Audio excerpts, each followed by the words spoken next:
तो कैसे हैं आप सभी लोग। स्वागत है आप सबका कंपटीशन एंड यू में। मैं विशाल शर्मा आप सभी के साथ। जी हाँ, प्रैक्टिस सेट नंबर 4 हम लोग कर रहे हैं पंचायती राज से संबंधित क्वेश्चन जो बीपीओ के एग्जाम में 65 नंबर का आएगा। मीन्स 65 क्वेश्चन 65 एमसीक्यू आपको देखने के लिए मिलेंगे। तो डेली हम 65 एमसीक्यू का एक प्रैक्टिस कर रहे हैं। जी हाँ, सारी जानकारी आपको पास पहले से है कि कितना पोर्शन है, क्या क्या आना है। बस हम इसे एक रिवीजन के तौर पर देख रहे हैं क्योंकि क्वेश्चन ज़्यादा नहीं है। 1200 के आसपास ज़्यादा से ज़्यादा मैक्स और मैक्स क्वेश्चन बन रहे हैं। अगर सीधे सीधे बनाए उठ पटांग तो कुछ भी बन सकता है। तो आइए एक बार इन्हें प्रैक्टिस पे उतारें फिर से। डेली आपको क्लास में देखने के लिए मिलेगी 65 एमसीक्यू के साथ। चलिए कोशिश करते हैं आगे के लिए।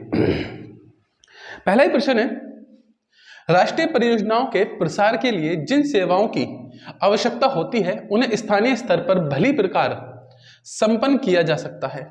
स्थानीय शासन को संगठित करने के लिए सुगम मार्ग है। यह किसका कथन है? तो याद रखना यह कथन हिक्स का है। अब यहां पर एक चीज और रखना है, अगर ये परिभाषाएं आपको एक एग्जाम में आपके एग्जाम में एक परिभाषा देखने को मिलती है तो एक अच्छा क्वेश्चन माना जाएगा। क्यों? क्योंकि इसमें कोई सेंस नहीं लगा सकते, याद होना ही चाहिए। तो इसे याद रख लेना, ठीक है। परिभाषाओं को एक अलग, जहां भी आपने नोट्स बनाए हो कुछ तो किया होगा अगर आप क्लास देख रहे हैं इस प्रकार का, तो एक अलग पेज पर ना सारी योजनाएं कह रहे हैं, सारी की सारी जितनी भी परिभाषाएं ना लिख लेना, 10 15 20 30 जितनी भी बने मेन लिख लेना, डेली रिवीजन पर रखना क्योंकि परिभाषाएं याद नहीं होती हैं जल्दी से, ठीक है ना। अगला प्रश्न है हमारे पास, क्वेश्चन नंबर 2 पूछ रहा है निम्न युग्मों में से कौन सा सुमेलित नहीं है। तो देखिए, लखनऊ में छावनी परिषद है, बिल्कुल सही। कानपुर में नगर निगम है, बिल्कुल सही। गाजियाबाद में नगर पालिका परिषद है, नहीं। गाजियाबाद में भी नगर निगम ही है, ठीक है ना। काकोरी में क्या है? नगर पंचायत, बिल्कुल सही है। तो ऑप्शन नंबर सी आंसर होगा क्योंकि उन्होंने कहा कौन सा सुमेलित नहीं है। तो गाजियाबाद में नगर पालिका परिषद नहीं है, गाजियाबाद में भी नगर निगम ही है, ठीक है ना। क्वेश्चन नंबर 3 कह रहा है उत्तर प्रदेश पंचायती राज अधिनियम की कौन सी धारा ग्राम प्रधान के चयन की बात करती है। उत्तर प्रदेश पंचायती राज अधिनियम की कौन सी धारा प्रधान के चयन की बात करती है। तो देखिए, प्रधान के चयन की बात होगी तो धारा 11B के पास आप जाएंगे। जी हाँ, प्रधान के चयन की बात हो रही है तो धारा 11B। Next question number 4। Question number 4 क्या कह रहा है? पंचायत अधिनियम 1996 में प्राकृतिक संसाधनों के स्वरूप अभिशासन की अनुमति किसे दी गई है। तो यह सीधी सी बात है, यह अनुमति दी गई है ग्राम सभा को। किसे दी गई है? ग्राम सभा को। प्रश्न को एक बार सही से देख लेना, कई बार हम सिर्फ आंसर देखते हैं, ग्राम सभा आसान हो गया। प्रश्न को पढ़िए और समझिए। पंचायत अधिनियम 1996 की बात कर रहा है, ठीक है ना। Next question number 5। Question number 5 आपसे पूछ रहा है उत्तर प्रदेश पंचायती राज अधिनियम 1947 के अंतर्गत महिलाओं को कितना आरक्षण का प्रावधान है। तो सब जानते हैं कि जो महिलाओं को आरक्षण है वो आपका 1/3% 1/3 है। 33.33% इसे बोल सकते हैं या फिर आप 1/3 बोल सकते हैं, ये ज्यादा बेटर रहेगा। आंसर हो गया ए। क्वेश्चन नंबर 6 उत्तर प्रदेश पंचायती राज अधिनियम के किस धारा में मत देने का अधिकार दिया गया है? वोट देने का अधिकार। बहुत आसान क्वेश्चन है सर, धारा 9K में यह अधिकार दिया गया है। धारा 9K में यह अधिकार आपको दिया गया है। नेक्स्ट, केंद्र सरकार द्वारा किस वर्ष पंचायती राज व्यवस्था में महिलाओं को 50% आरक्षण देने का प्रावधान किया गया है। तो याद रखना ये 50% आरक्षण देने का जो प्रावधान किया गया है ये सन 2009 से किया गया है। ऑप्शन नंबर सी से दिया गया है, 7th का हो जाएगा सी। चीजों को याद रखना। नेक्स्ट है, स्थानीय स्वशासन की सर्वोत्तम व्याख्या यह की जा सकती है कि यह एक प्रयोग है। किस चीज का प्रयोग है? संघवाद का, लोकतांत्रिक विकेंद्रीकरण का, प्रशासनीय प्रयोजन का, प्रत्यक्ष लोकतंत्र का। तो बात समझ में आ रही है कि लोकतांत्रिक विकेंद्रीकरण का। किसका? लोकतांत्रिक विकेंद्रीकरण का। तो 8 का हो जाएगा answer B. Next question number C. Maurya शासन में ग्राम अधिकारी होता था। तो देखिए, मौर्य शासन में जो ग्राम अधिकारी होता था उसे आप ग्रामिक कहते थे। क्या कहते थे? ग्रामिक कहते थे। याद रखेंगे, बड़ा ही आसान सा है, 9th का answer. Question number question number 10। शहरी विकेंद्रीकरण आयोग की स्थापना। बहुत ही बढ़िया प्रश्न। शहरी विकेंद्रीकरण आयोग की स्थापना सर 1907। इसे याद रखना। किसकी बात कर रहा है? शहरी विकेंद्रीकरण आयोग। जी हाँ, आयोग से संबंधित प्रश्न आपको मिलेंगे कि किस आयोग की स्थापना कब की गई है। तो याद रखना कि शहरी विकेंद्रीकरण आयोग की स्थापना 1907 में हुई है। जी हाँ, 1907 में हुई है। नेक्स्ट प्रश्न की तरफ चलते हैं। क्वेश्चन नंबर 11 पूछ रहा है किस समिति ने पंचायती राज संस्थाओं को संवैधानिक दर्जा देने की सिफारिश की है। तो देखिए ये की थी एलएम सिंघवी ने, संवैधानिक दर्जा। ये प्रश्न बहुत अच्छा है और देखने के लिए मिलेगा। किस समिति ने पंचायती राज संस्थाओं को संवैधानिक दर्जा देने की सिफारिश की है। तो एलएम सिंघवी समिति ने ये बात कही है। ऑप्शन नंबर इसका आंसर हो जाएगा डी। नेक्स्ट है क्वेश्चन नंबर 12 पंचायती राज व्यवस्था के संदर्भ में पीके थंगुन समिति का गठन कब किया गया। बहुत ही बढ़िया प्रश्न है। 1989 में किया गया, याद रखना कब किया गया है 1989 में पीके थंगुन समिति का जो गठन हुआ है ये किस लिए किस लिए नहीं किस वर्ष में हुआ है 1989 में हुआ है। तो 12th का आंसर हो जाएगा ऑप्शन नंबर बी। नेक्स्ट है आपके पास पंचायती राज व्यवस्था की प्राथमिक संस्था। बहुत ही आसान क्वेश्चन है, एकदम इजी है। कौन सी है सर, ग्राम सभा है। कौन सी है, ग्राम सभा। नेक्स्ट पूछ रहा है ग्राम पंचायत द्वारा निम्नलिखित में से किस प्रकार के कृत्य का संपादन किया जा सकता है। ग्राम पंचायत द्वारा निम्नलिखित में से किस प्रकार के कृत्य का संपादन किया जा सकता है। कृषि, जिसके अंतर्गत कृषि विस्तार भी है, ओके। भूमि विकास, भूमि सुधार का कार्यान्वयन, चकबंदी और भूमि संरक्षण, फाइन। लघु सिंचाई, जल व्यवस्था और जल आच्छादन विकास। जी हाँ, सारी चीजें सही हैं। तो ऑप्शन नंबर डी इसका सही आंसर बनेगा।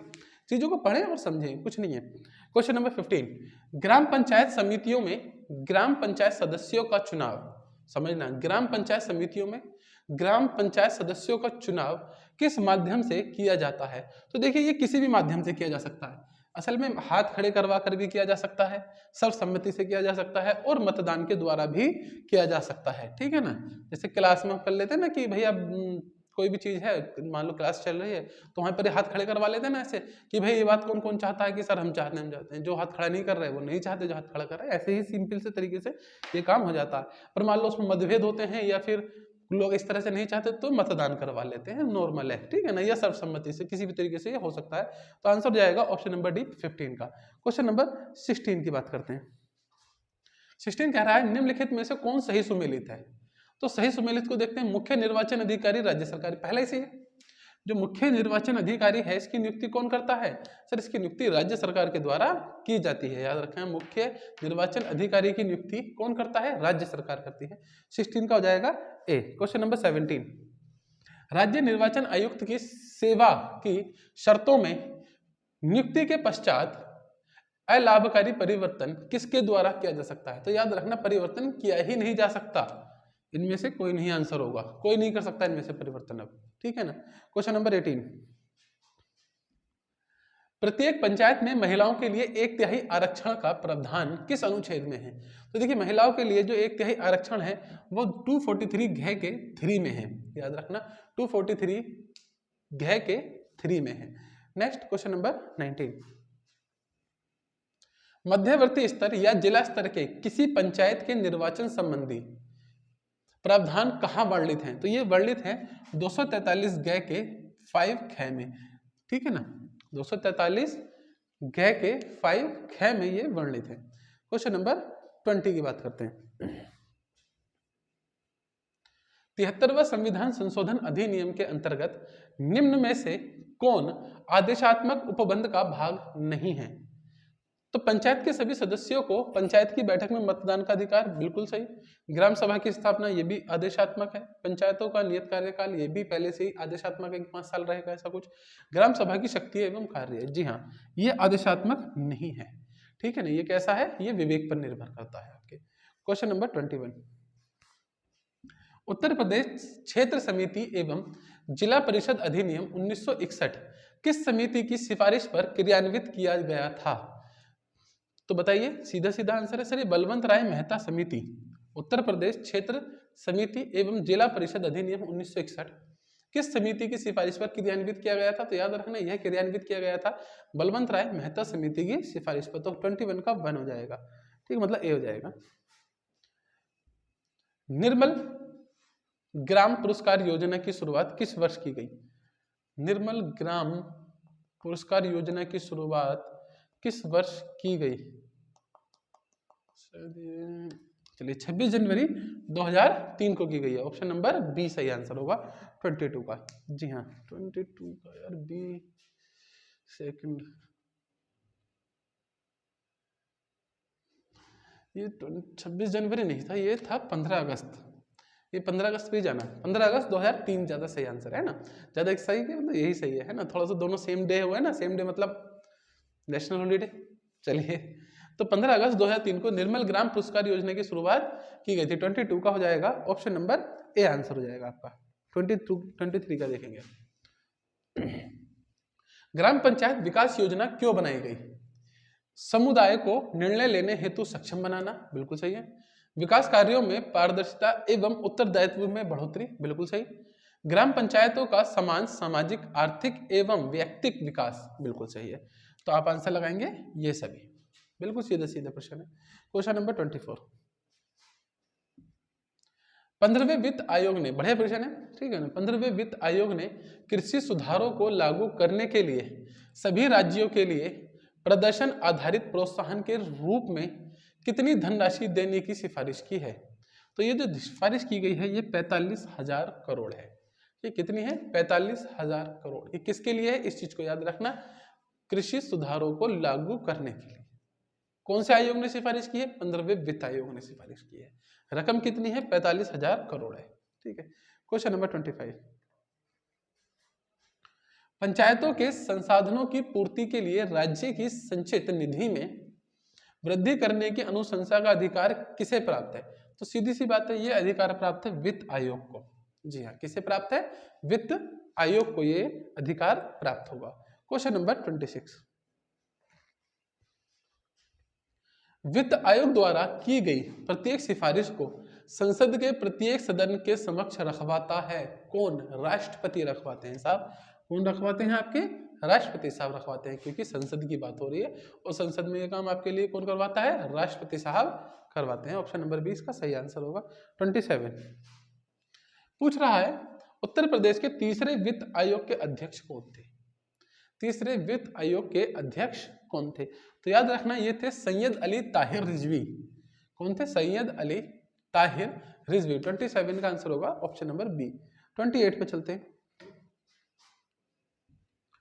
राज्य वित्त आयोग का गठन किसके द्वारा किया जाता है? तो बड़ा सिंपल है, राज्य वित्त आयोग का गठन जो है राज्य का राज्यपाल करता है। कौन करता है? राज्य का राज्यपाल करता है इसे। और सीधा सीधा आंसर है। 29 की तरफ चलते हैं। 29 आपसे कह रहा है, पंचायतों को कर शुल्क, पथकर और फीस लगाने, एकत्र करने का अधिकार प्रदान करने के लिए विधि किसके द्वारा बनाई जा सकती है? तो देखिए, कानून बनाने की बात कर रहा है तो ये राज्य का विधानमंडल ही तो बनाएगा, और किसी के बस की बात नहीं है, नहीं इसका किसी को अधिकार है। तो ऑप्शन नंबर बी यहाँ पर बिल्कुल सही आंसर हो जाएगा आप लोगों के लिए। क्वेश्चन नंबर 30, जन्म एवं मृत्यु रजिस्ट्रीकरण अधिनियम 1969 के अंतर्गत मुख्य रजिस्ट्रार की नियुक्ति किसके द्वारा की जाएगी? तो देखिए, मुख्य रजिस्ट्रार की नियुक्ति जो है केंद्र सरकार, राज्य सरकार के द्वारा की जाती है। मुख्य रजिस्ट्रार की नियुक्ति कौन करेगा? राज्य सरकार करेगी। ऑप्शन नंबर 20 का सही आंसर हो जाएगा। 31 पे चलते हैं। मृत्यु के अभिलेखों का उपयोग क्या है? महामारी रोगों की व्यापकता को समझने में, ठीक है। चिकित्सीय अनुसंधान में, वेरी गुड। अनुवांशिक अध्ययन में, बिल्कुल सही। तो आंसर बनेगा उपयुक्त सभी, ठीक है। Next question number 32, digi locker का उद्देश्य क्या है? डिजी लॉकर का उद्देश्य भौतिक दस्तावेजों की आवश्यकता को समाप्त करना, बिल्कुल सही। साथ में दस्तावेज लेके नहीं घूमना। इसमें दस्तावेजों की प्रामाणिकता को ऑनलाइन सत्यापित करने की व्यवस्था है। It is good. आंसर बनेगा डी। आंसर बनेगा डी। नेक्स्ट, ओके, थोड़ा नीचे हो गया ये। मैं वैसे चेक कर लेता हूँ कि नीचे हुआ है तो फिर ऐसे हटा तो नहीं है कैमरे में से मेरे। चलिए, नहीं हटा है, दैट इज वेरी गुड। क्योंकि कोई खास सुविधा है नहीं, डायरेक्ट फोन से रिकॉर्डिंग होती है। बस एक चीज है प्रोजेक्टर, जो हेल्प करता रहता है इस चीज में। बाकी तो आप समझ सकते हैं। चलिए, पूछ रहा है, किस मंत्रालय को वर्ष 2023 का प्रतिष्ठित पुरस्कार राष्ट्रीय ई गवर्नेंस पुरस्कार से सम्मानित किया गया है? अब विषय जो है वही तो होगा, पंचायती राज मंत्रालय। Option number A. Next, Deendayal Upadhyaya Gram Jyoti Yojana का उद्देश्य क्या था? तो सीधी सी बात है, दीनदयाल उपाध्याय ग्राम ज्योति, तो ग्राम से पता चला ग्रामीण है, तो शहरी तो आंसर होगा नहीं, ठीक है, संपूर्ण भी नहीं होगा, तो बचा कौन सा, ग्रामीण विद्युतीकरण। तो 34 का जो सही आंसर बनेगा ऑप्शन नंबर बी बनेगा। 35 पर चलते हैं। 35 पूछा, सांसद आदर्श ग्राम योजना की शुरुआत वर्ष 2014 में किसके जन्म दिवस पर की गई थी।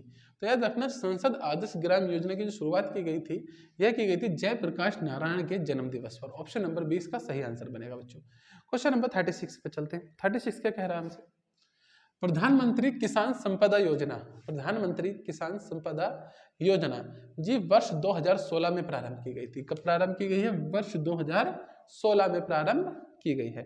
ऑप्शन नंबर 20 का सही आंसर बनेगा। नेक्स्ट हम आगे बढ़ते हैं। क्वेश्चन नंबर 37 पर हम लोग आ गए। देखिए, वीडियो आपको अच्छा लग रहा हो, इफेक्टिव लग रहा हो और मेहनत अच्छी है, ऐसा आपको फील हो तो प्लीज़ चैनल को लाइक शेयर सब्सक्राइब करें। सब्सक्राइब करने में, शेयर करने में क्या ही जा रहा है, क्योंकि बहुत ज़्यादा मेरे पास क्राउड है नहीं, बस मेहनत किए जा रहे हैं और किए जा रहे हैं। बहुत ज़्यादा सुविधाएं भी नहीं है, मैं जानता हूँ, ना ही स्मार्ट बोर्ड है, और ये भी बच्चों को आदत है कि स्मार्ट बोर्ड ना हो तो वो पढ़ना भी नहीं चाहते हैं, ऐसा है, ठीक है ना। तो देखते हैं, चलिए बढ़ते हैं आगे। एग्री उड़ान योजना का उद्देश्य क्या है, किसानों को बिजनेस स्किल्स से लैस करना, उत्पादकता बढ़ाना, पशुपालन को कम करना, बीज भंडारण करना, जी नहीं, किसानों को बिजनेस स्किल्स से लेस करना। ए आंसर सही होगा 37 का। 38 पे चलते हैं। किसान क्रेडिट कार्ड योजना किस वर्ष प्रारंभ की गई, ये बहुत ही अच्छा प्रश्न है और एग्जाम में देखने के लिए उम्मीद है कि मिले। तो किसान क्रेडिट कार्ड योजना जो है 1998 में शुरू हुई थी, 1998 में। इसका सही आंसर होगा option number B. Question number 39 पे चलते हैं।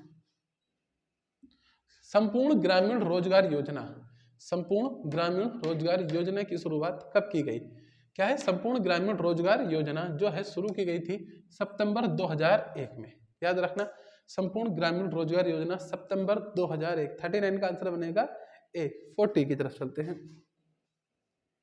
उत्तर प्रदेश समाज कल्याण निर्माण निगम लिमिटेड की स्थापना, उत्तर प्रदेश समाज कल्याण निर्माण निगम की जो स्थापना हुई है वह हुई है 1976 में। प्रश्न को याद रखना, समाज कल्याण की बात कर रहा है, निर्माण निगम की बात कर रहा है, कब हुआ है, 1976, 1976। प्रश्न नंबर 41 और ये कह रहा है आपसे, सामान्यता एक CSC कितने गांवों को कवर करता है। तो याद रखना, ये 6 गांवों को कवर करता है। ऑप्शन नंबर डी सही आंसर होगा। सामान्यता 6 गांवों को ये कवर करता है। क्वेश्चन नंबर 42, CSC योजना में भाग लेने की योग्यता क्या होनी चाहिए। आवेदक स्थानीय व्यक्ति हो, बिल्कुल सही। उसकी आयु 18 वर्ष से अधिक नहीं होनी चाहिए, बिल्कुल सही। उसे अंग्रेजी और कंप्यूटर कौशल का बुनियादी ज्ञान हो, बिल्कुल सही। तो ऑप्शन नंबर डी पे लगा दो जब सब कुछ सही है तो। क्वेश्चन नंबर 43 पे चलते हैं। विभिन्न योजनाओं में लाभ प्राप्त करने हेतु आवेदन पत्र संबंधी दस्तावेज कहाँ उपलब्ध होंगे। तो भाई सीधी सी बात है, पंचायत सचिवालय में उपलब्ध होंगे, वहां से जाइए और ले लीजिए, ठीक है ना। आपके यहाँ जो पंचायत का ऑफिस होता है ना गांव वगैरह में, वही पंचायत सचिवालय होता है। ऐसा नहीं है कि आपको लखनऊ जाना पड़ेगा, ठीक है। देखिए, हम लोग लगातार सिर्फ प्रश्नों पे ही ध्यान दे रहे हैं, बीच में हमारी बातचीत कम रहती है, नहीं कोई अलग से चीजें हैं। सीधा एक ही उद्देश्य है कि कम समय में ज्यादा क्वेश्चंस आपको करा दिए जाएं। आप देखना, केवल 30 मिनट के अंदर अंदर लगभग 30 मिनट तक ही लगभग हमारी क्लास बनती है और 65 क्वेश्चन हम लोग देख लेते हैं। इस 30 मिनट को भी अगर आप 2 की स्पीड पर देखेंगे, क्योंकि रिकॉर्डेड क्लास है तो आप 2 की स्पीड पर देख सकते हैं, या 1.5 की स्पीड पर भी देखेंगे, तो 15 से 20 मिनट में आप पूरी क्लास को बहुत आसानी से देख लेंगे। जबकि अन्य क्लासेस और भी टीचर्स बनाते हैं तो वहाँ 30 क्वेश्चन होने में ही 30 मिनट से ऊपर का समय लग जाता है और 45-50 से 8 मिनट की एक क्लास हो जाती है। तो उससे देखेंगे आप, हम लोग केवल एक ही फोकस पर रहते हैं कि क्लास को तेजी से आगे बढ़ाया जाए और ज़्यादा से ज़्यादा कंटेंट आप तक पहुँचाया जाए। चलिए अगले क्वेश्चन पर चलते हैं। क्वेश्चन नंबर 44 ये कह रहा है, पंचायत भवन में कंप्यूटर ऑपरेटर के रूप में कार्य कौन करता है। तो ये करता है पंचायत सहायक, ठीक है। कौन करता है, पंचायत सहायक करता है। क्वेश्चन नंबर 45, किसी प्राथमिक स्कूल में शौचालय के निर्माण में पंचायत का अंश कितना होता है। तो देखिए, पंचायत का जो अंश होता है वो उसमें 10% होता है। याद रखना, कितना होता है, 10% होता है। क्वेश्चन नंबर 46, ग्राम पंचायतों में मनरेगा की महत्वपूर्ण भूमिका रही है। गरीबी उन्मूलन में बिल्कुल सही। ग्रामीण श्रम बाजार में मजदूरी में वृद्धि बिल्कुल सही। रोजगार सृजन बिल्कुल सही। तो फिर सीधी सी बात है, आंसर हो जाएगा उपरोक्त सभी। क्वेश्चन नंबर 47 की तरफ बढ़ते हैं। सेवा मानकों के अंतर्गत जानकारी प्राप्त करने के लिए आवश्यकता होती है सेवा का नाम, सेवा का विवरण, सेवा प्रदान करने की समय सीमा, बिल्कुल सही। सभी की आवश्यकता होती है, तो ऑप्शन नंबर डी सही आंसर हो जाएगा। क्वेश्चन नंबर 48 क्या कह रहा है आपसे, देखते हैं।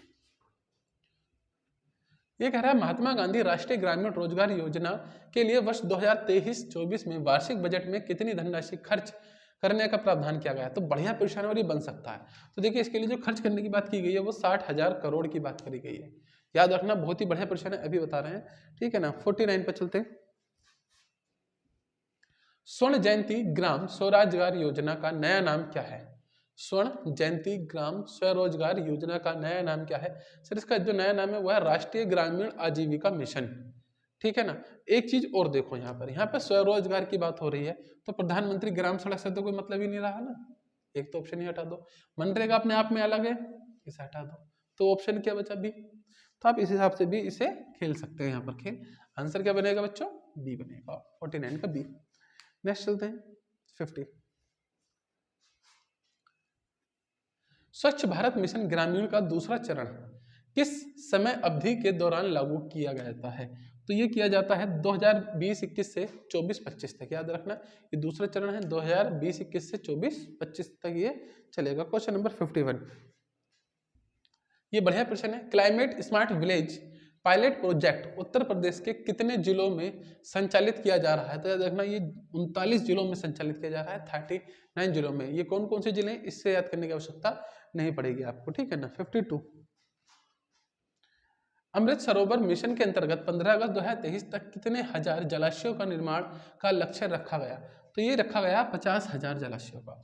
याद रखना ऑप्शन नंबर 20 का सही आंसर बनेगा। क्वेश्चन नंबर 53 की ओर चलते हैं। 53, ग्राम पुनर्निर्माण मंत्रालय का गठन किस वर्ष किया गया था। ग्राम पुनर्निर्माण मंत्रालय का गठन किस वर्ष किया गया था। 1979, 1978, 1980 या 1982। फटाफट क्वेश्चन का आंसर दीजिए, क्या होना चाहिए तेजी के साथ। सही आंसर होना चाहिए 1979। जी हाँ, क्या होना चाहिए 1979। ऑप्शन नंबर ए सही आंसर है। क्वेश्चन को 2 बार देख लेना अच्छे से। निम्नलिखित में से कौन एक नाबार्ड समर्थित योजना है। तो शुद्ध पेयजल, ये नाबार्ड की योजना नहीं है। रानी लक्ष्मीबाई योजना, ये भी नहीं है। लोक कल्याण मित्र योजना, ये भी नहीं है। तो जो नाबार्ड समर्थित योजना है उसका नाम है प्रियदर्शनी योजना। याद रखना। आगे चलते हैं क्वेश्चन नंबर 55 पर। 55 आपसे पूछ रहा है, कुटीर ज्योति योजना से निम्नलिखित में से कौन सा कार्यक्रम संबंधित है। तो देखिए कुटीर ज्योति योजना, तो ज्योति योजना आ रहा है तो रोजगार की तो बात ही नहीं होगी ना, यहाँ पे कुटीर उद्योग की बात होगी। ज्योति का मतलब लाइट से है। तो आप देखो ग्रामीण क्षेत्रों में गरीबी रेखा से नीचे जीवन यापन करने वाले या करने परिवारों को विद्युत उपलब्ध कराना। बात समझ में आई ना। यहाँ से आप सेंस लगा सकते हैं। क्वेश्चन नंबर 56, प्रधानमंत्री के विजन आत्मनिर्भर भारत में जमीनी स्तर की कौन सी योजना सर्वाधिक कारगर साबित हुई। तो ये हुई है आत्मनिर्भर गांव योजना। याद रखना आत्मनिर्भर गांव योजना। क्वेश्चन नंबर 57 की बात करते हैं हम लोग। संशोधित राष्ट्रीय ग्राम स्वराज अभियान के राज्य घटकों का फंडिंग पैटर्न केंद्र व राज्यों के बीच किस अनुपात में है। तो याद रखना ये 60 और 40 के अनुपात में है। किसके अनुपात में है, 60 और 40 के। जबकि पूर्वोत्तर जो राज्य होते हैं वो 90 और 10 के अनुपात में होते हैं, ठीक है ना। नेक्स्ट क्वेश्चन नंबर 58 पूछ रहा है, गांवों के पर्यावरणीय विकास संबंधी क्रियाकलाप किए जा सकते हैं सड़कों के किनारों पर पौधारोपण करके। बिल्कुल सही है। सामाजिक वानिकी, ये भी सही है। जब 2 सही हो गए तो तीसरा भी सही होगा। वायु जल और भूमि को प्रदूषित होने से बचाना, बिल्कुल सही है। और जब सब सही है तो सारे सही है, ठीक है ना। अगला प्रश्न है क्वेश्चन नंबर 59, ग्रामीण विकास से तात्पर्य है। सीधी सी बात है, सामाजिक विकास, संस्कृति विकास, राजनीतिक विकास, ये सभी। ऑप्शन नंबर डी इसका आंसर हो जाएगा। बड़ा आसान सा प्रश्न था, कुछ नहीं था इसके अंदर। क्वेश्चन नंबर 60, आत्मनिर्भर पंचायत पर राष्ट्रीय वेबिनार का आयोजित किया गया था। ये किया गया था दिसंबर 2021 में। कब किया गया था, दिसंबर 2021। प्रश्न को सही से पढ़ेंगे और याद रखेंगे। आत्मनिर्भर पंचायत पर राष्ट्रीय वेबिनार को आयोजित किया गया था कब? दिसंबर 2021। क्वेश्चन नंबर 60 का आंसर हो गया है ए। क्वेश्चन नंबर 61 पे चलते हैं। समावेशी ग्राम पंचायतों के माध्यम से विकास को गति देने के लिए देश भर में कितने आदर्श ग्राम पंचायत क्लस्टर स्थापित किए गए? तो देश भर में किए गए हैं 250, 250। ऑप्शन नंबर सी सही आंसर है। 62 पे जाते हैं। ग्राम सभा के परिवार रजिस्टर की सुरक्षा एवं निर्धारित विधि से संशोधित करने का कार्य किसके द्वारा किया जाता है? जिसकी आप तैयारी कर रहे हैं, ग्राम पंचायत अधिकारी, बीपीओ इस काम को करता है। क्वेश्चन नंबर 63 कह रहा है कि जन्म एवं मृत्यु पंजीकरण किस सूची का विषय है? तो सीधी सी बात है सर, ये तो राज्य सूची का विषय है, ठीक है ना, आप समझते होंगे सारी चीजें। 64 का आंसर क्या होगा देखते हैं। गांवों में विकास कार्य हेतु आने वाली नई योजनाओं का लागू करने का कार्य किसके द्वारा किया जाता है? देखिए आप सारे ऑप्शन हटा दीजिए, आपके पास दो ही ऑप्शन मेन बचेंगे, ग्राम पंचायत सचिव द्वारा या ग्राम प्रधान के द्वारा। तो मैं बता दूं क्योंकि ये किया जाता है ग्राम पंचायत सचिव के द्वारा। 64 का आंसर हो जाएगा ए। और आज का आखिरी क्वेश्चन है आपके सामने। मिशन अंत्योदय किस मंत्रालय से संबंधित है? तो देखिए मिशन अंत्योदय जो संबंधित है ग्रामीण मंत्रालय से संबंधित है। किससे? ग्रामीण मंत्रालय से। तो 65 का जो आंसर बनेगा वो बनेगा ऑप्शन नंबर बी। तो ये थे आज आपके 65 क्वेश्चन। मैं आशा करता हूँ आपको ये सब पसंद आए होंगे और क्वेश्चन बहुत ज्यादा भारी नहीं है, नॉर्मल सा प्रश्न है और आप सबको ये प्रश्न अच्छे लगे होंगे। तो इसके बाद मिलते हैं आपसे अगली वीडियो में, तब तक के लिए बाय बाय, आपका दिन शुभ हो।